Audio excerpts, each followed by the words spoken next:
Hey guys, on today's video, we're gonna be going and make your apps transparent. So let's just do that. Very first thing you guys should do is just hold your finger on anywhere that's in open space. There's no apps or anything like that. So in between apps, on the bottom, for example, you guys can go in between the apps and the scroll.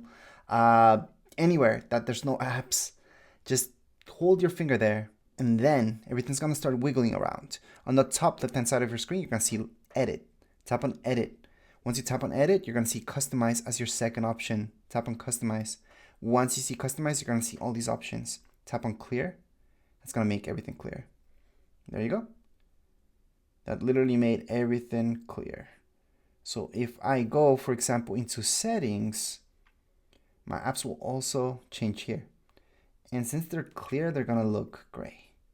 So that's the good and the bad about this. Now on the home screen, it's different. They're just gonna look like so.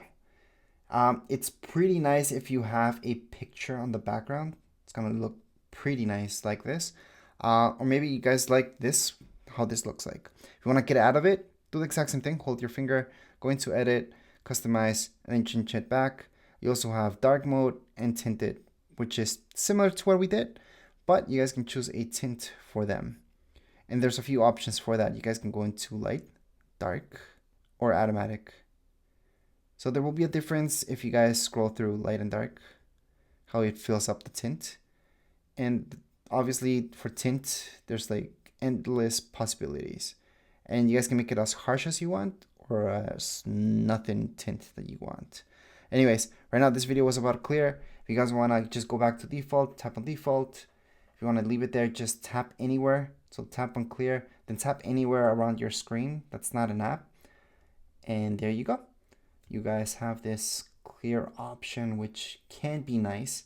But as far as this video goes, we're all done. If you guys have any comments, questions, you guys can write them in the comments area. Don't forget to subscribe and like. Thank you.